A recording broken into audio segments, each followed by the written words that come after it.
Hello students, welcome to my YouTube channel BL maths classes. आज हम बात करने जा रहे हैं क्लास 8 अध्याय 2 मैथमेटिक्स चैप्टर नंबर 2 है एक चर वाले रैखिक समीकरण। एक चर वाले रैखिक समीकरण इस चैप्टर के बारे में हम विस्तार चर्चा करेंगे।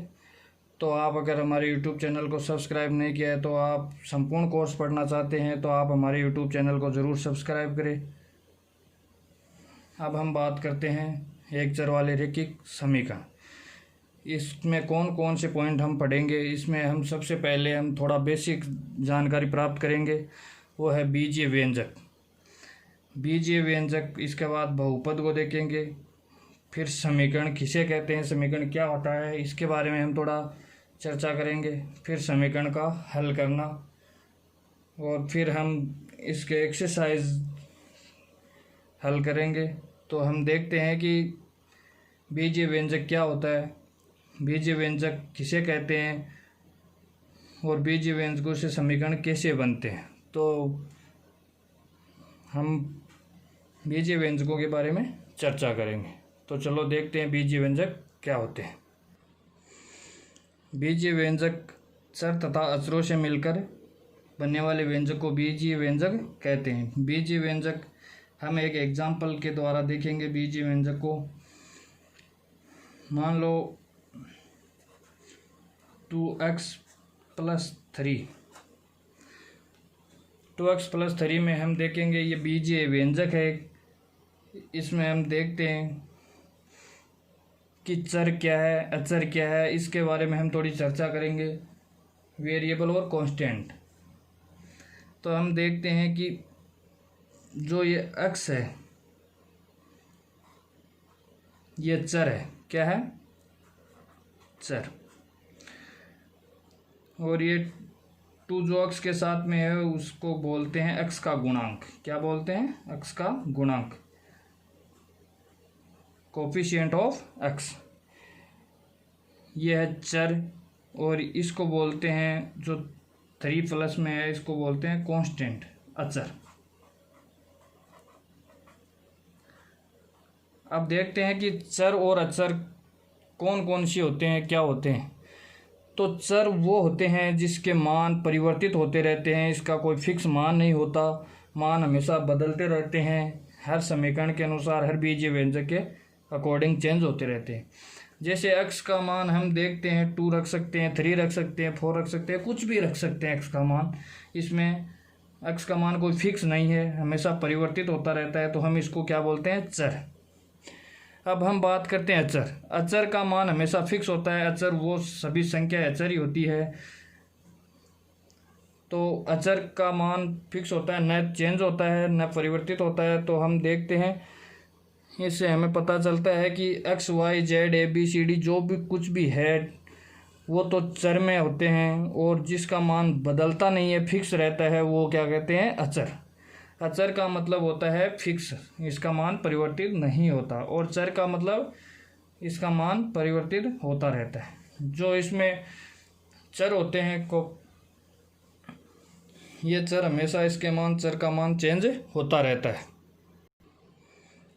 तो अब हम समझ गए होंगे कि चर क्या होता है और अचर क्या होता है। चर वो होते हैं जिसका मान परिवर्तित होता रहता है, अचर वो होते हैं जिसका मान फिक्स रहता है, चेंज नहीं होता। तो 3 का मान हमेशा 3 रहता है। अचर को हम इंग्लिश में बोलते हैं कांस्टेंट, कांस्टेंट बोलते हैं। इसको हम वेरिएबल बोलते हैं। गुणांक को हम कोफिशिएंट बोलते हैं।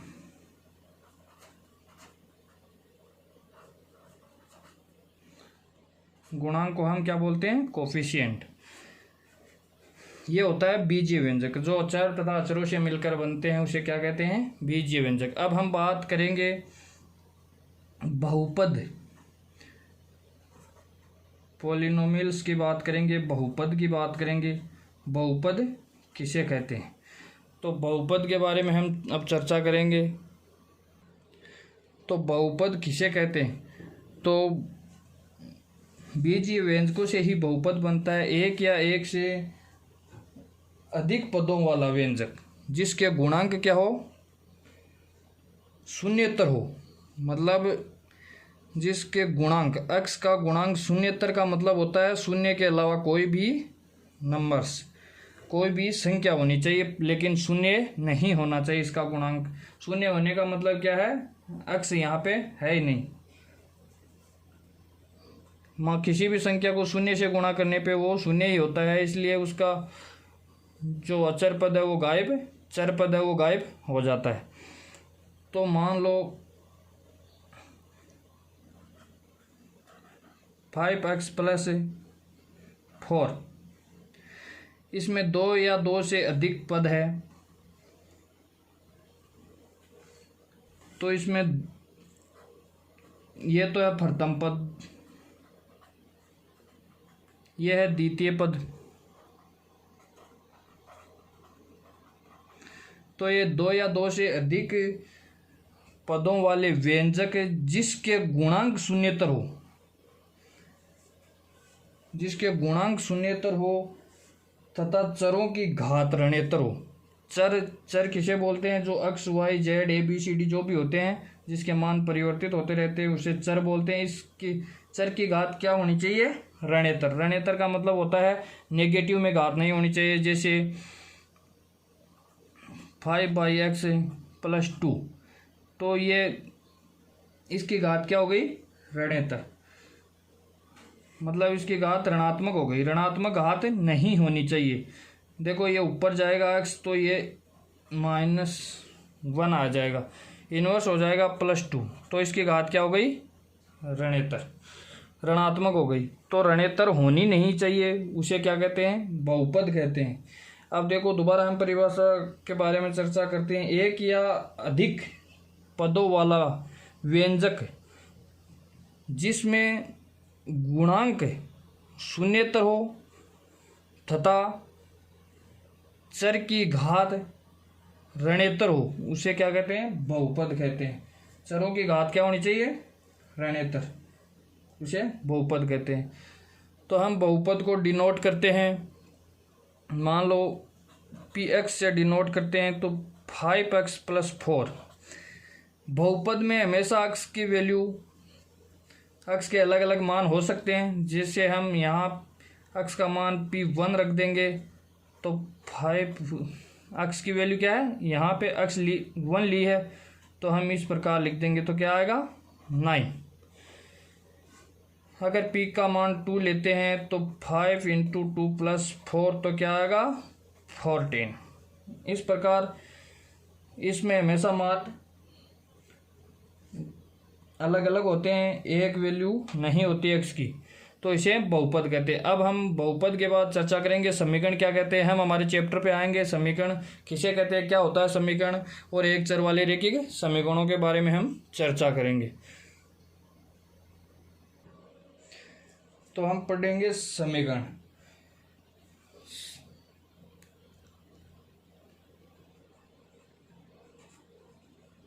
इक्वेशन, समीकरण क्या है, तो हम देखते हैं कि बहुपद पॉलिनोमियल्स तक हमने पढ़ लिया। पॉलिनोमियल्स को हम डिनोट कर देते हैं px से, qx से, किसी से भी। तो मान लो ये 4x + 3 है। समीकरण में क्या होता है, समीकरण में दोनों पद क्या होते हैं, इक्वल होते हैं। तो एक तरफ भी दूसरा बीजीय व्यंजक आएगा। तो हम देखते हैं, मान लो यहाँ लिख दिया 3x + 2 बराबर लिख दिया 11। तो हम इसको हल कर सकते हैं। उसमें एक तो समानता का चिन्ह होता है, समता चिन्ह बोलते हैं इसको, बराबर के चिन्ह को इक्विलिटी का चिन्ह बोलते हैं। और इसमें एक बीजीय व्यंजक ये है, एक बीजीय व्यंजक ये है। तो हम कहते हैं ऐसा समानता सूचक बीजीय कथन जो चर के निश्चित मान के लिए सत्य होता है, समीकरण कहलाता है। अब ये चर के लिए चर के निश्चित मान के लिए सत्य होता है, चर के केवल एक निश्चित मान के लिए सत्य होता है। तो हम देखो यहाँ मल्टीप्लाई करके 11 बराबर करना है, तो हमें x का मान क्या रखेगी, ये 11 हो जाए 2 जोड़ने पे। तो यहाँ x का मान हम 3 रख देते हैं +2। तो 3 को 3 से मल्टीप्लाई किया तो 9 आया, 9 में 2 ऐड किया तो क्या आया 11। तो यहाँ x का मान क्या आया 3। तो ये क्या होता है, मतलब ऐसा बीजीय कथन जिसमें समता का चिन्ह हो, जिसमें बायां पक्ष तथा दायां पक्ष दोनों समान हो, तथा इसमें एक चर अवश्य होना चाहिए, उसे क्या कहते हैं, समीकरण कहते हैं। तो हम चर्चा करेंगे समीकरण। तो एक चर वाले रैखिक समीकरण क्या होते हैं, तो हम समीकरण के बारे में चर्चा करेंगे। एक चर वाले रैखिक समीकरण क्या होते हैं।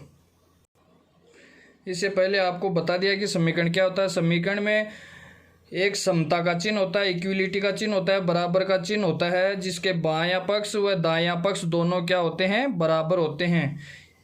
तो हम अब बात करते हैं एक चर वाले रैखिक समीकरण।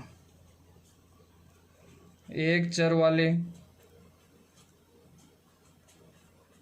रैखिक समीकरण, ये हमारा चैप्टर है एक चर वाले रैखिक समीकरण। तो इसमें हम पढ़ेंगे कि एक चर क्या होता है, फिर रैखिक समीकरण क्या होता है, क्या मतलब है, क्या मीन्स है इसका। तो हम देखते हैं, एक चर का मतलब होता है जिसमें चर एक ही हो। तो इसका परिभाषा हम देखते हैं, ऐसा समीकरण जिसमें केवल एक चर हो तथा चर की घात एक हो। ऐसा समीकरण है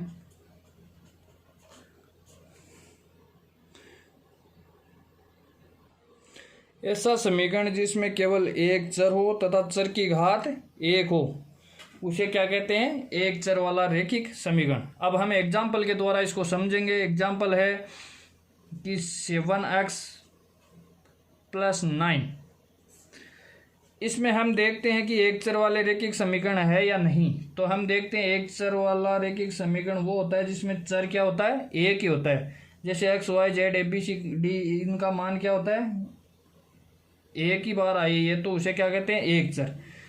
मतलब चर एक ही होना चाहिए और चर की घात भी एक होनी चाहिए, तो उसे क्या कहते हैं, रैखिक समीकरण। चर की घात किसे कहते हैं, जैसे इसकी घात एक है, हम लिख देते हैं 3x² + 2, तो ये क्या हुआ, रैखिक समीकरण नहीं हुआ। रैखिक के लिए क्या होना चाहिए, चर, जो ये चर है इसकी घात एक ही होनी चाहिए। इसमें 2 है तो ये क्या है, रैखिक समीकरण नहीं है। अब मान लो हम यहाँ लिख देते हैं 3x + 4y = 10। तो इसमें क्या है, इसमें चर 2 है, एक तो x है एक y है, तो ये क्या हुआ, एक चर वाला रैखिक समीकरण नहीं हुआ, ये भी नहीं हुआ। रैखिक समीकरण के लिए क्या होना चाहिए, घात, चर की घात एक होनी चाहिए, और एक चर के लिए क्या होना चाहिए, चर एक ही होना चाहिए। जैसे इसमें देखते हैं x + y + z = 10 है, तो इसमें चर की संख्या कितनी है, 3। x भी चर है, y भी चर है, z भी चर है, तो इसमें क्या होना चाहिए, चर एक ही होना चाहिए। जैसे 2x है + 3, ये एक चर का रैखिक समीकरण है। जैसे